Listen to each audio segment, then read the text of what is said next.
It's officially winter out there, Trainiacs.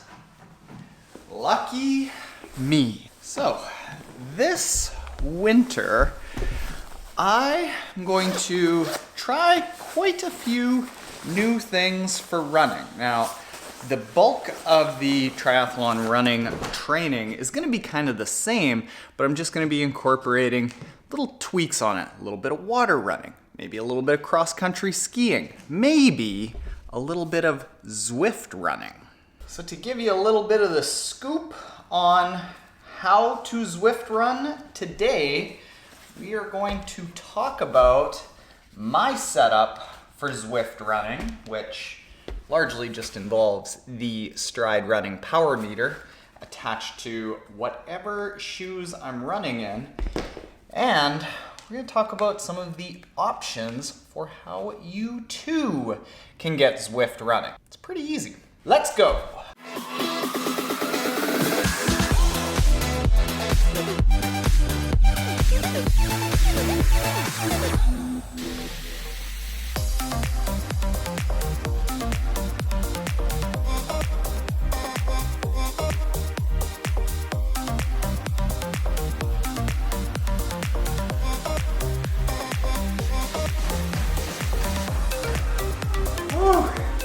It's just a 5K run, 4K, 80% we want of the run under my recovery heart rate target. So under 140. And then we finished off with the last kilometer, 20% at high intensity. So that was at 9 miles an hour. I'm not fit for this kind of stuff. Woo. So let me go change out of my blouse and then I'll explain Zwift running. I was talking to the people at Zwift earlier in the week, and apparently of everyone in their office that did their half marathon training program, every single one set a PR. So there's something to it. Sometimes you just need to declare a weekend, pajamas, hoodie, and ugly hair, so wearing a hat kind of day. But I'm an adult, so I can do that. So, Zwift running. Is it as game-changing as Zwift cycling? No, I would certainly say not, but I think it's got the potential. So how it works here, I'll show you. You've got ride, and then you just switch it to run. And over on run, you need to have a sensor that communicates with Zwift from something that gives it the data of how fast you are actually running. Now, currently, the sensors that do end up working with Zwift tend to be primarily foot pods. If you're just looking at getting into Zwift, there's the Milestone pod, which is the cheapest at $30, but it only covers speed and distance. There's also the Polar Stride sensor at $125, which is actually more accurate than this, the Garmin 935, but again, it only covers speed and distance. There's also the Garmin foot pod, but that is Ant Plus, not Bluetooth like the other foot pods. What I use is this, the Stride power meter and foot pod. Even though it's the most expensive, coming in at $199, is because it does your speed, it does your distance, it does your run cadence, all of that.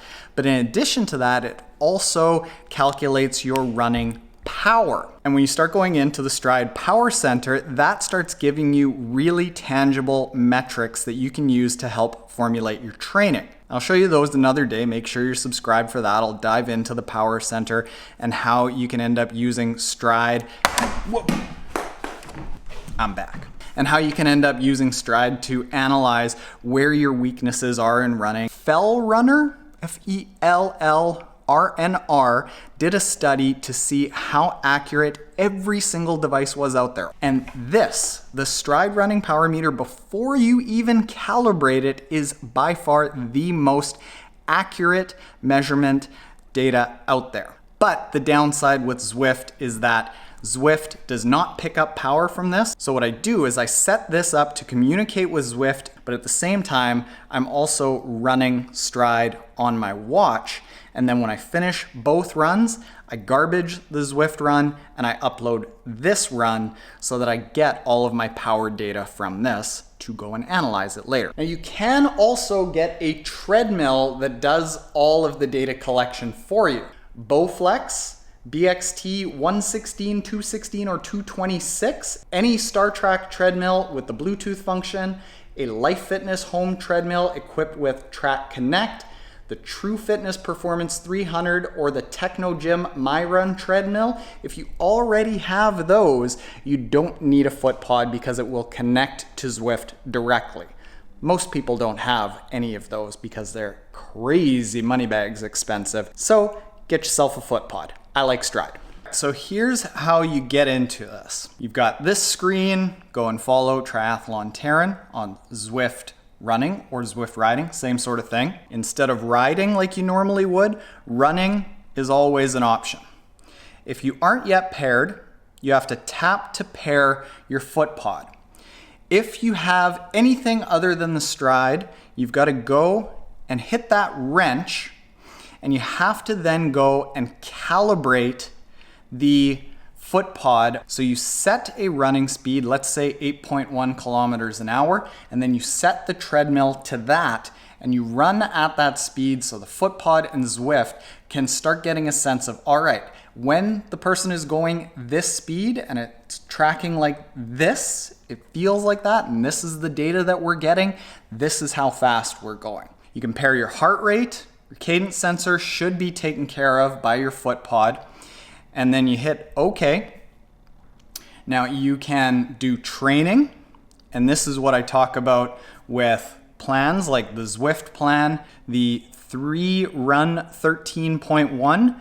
This is a plan that all the Zwift staff did, and every single one of them ended up PRing, or you can select specific workouts. And here's the thing, the treadmill isn't going to change your speed or your incline based on the course at all. From a liability standpoint, it can't do that like on the bike. Whereas the bike, if you can't keep up to a certain pace in, say, erg mode, you just stop. If you can't keep up to a certain prescribed pace or a certain prescribed incline on the treadmill, you get spit off the back and likely get injured. So that's where it's not quite as immersive as cycling. But as you start, let's just walk here. So there's a bit of a lag between when you actually start running and when you see the person on the screen actually moving. So sometimes it takes just a little bit of a wake up for Zwift to actually pick up that you are committed to moving. But once you get going, you see that there are now dedicated running paths in Zwift in Watopia and New York. Some of the nice things that I really like about this setup here is just the display of it. Up in the top left, you have a display that if you have a heart rate monitor paired to it, you can see your heart rate data, you can see your strides per minute, and your pace. You can also see what heart rate zone you're in over the course of a 5-zone system. Then coming down underneath that, you have your splits. It's a really nice display just from the standpoint of getting your training metrics right in front of your face instead of having to look down at your watch or look for your pace there. Everything is right on the screen. Two of the things, however, that make it less awesome than Zwift cycling are, like I said, Zwift doesn't control your treadmill at all. Whereas I think part of the immersion of Zwift cycling is that the speed and the cadence and the shifting and the gears and the difficulty and the resistance that you have to try to maintain is all dynamic. This is not. To make it dynamic and follow a workout that's given to you on screen, you have to manually change the speed or the incline of your treadmill. In addition to that, this screen here is very, very small in comparison to that one right there. So even though this one's right in front of my face, It's just, it feels like I'm in the game a lot less. Do I enjoy it as much as Zwift cycling? No. Do I enjoy it more than just treadmilling? Heck yeah. At least there are some milestones to hit. At least there's a little bit of a better interface than just staring at a blank wall. So that's Zwift running. All you need is an iPhone, an iPod, any treadmill. You can use the gym treadmills, but get yourself a foot pod. You can go really, really cheap and just get yourself up and running for as little as 30 bucks. If you want a foot pod and you want to start collecting a bunch of run data, go with a Stride. And make sure you go and follow me at first name is T, last name is Triathlon Taren on Zwift. And then, sky's the limit for you. Later, Trainiacs.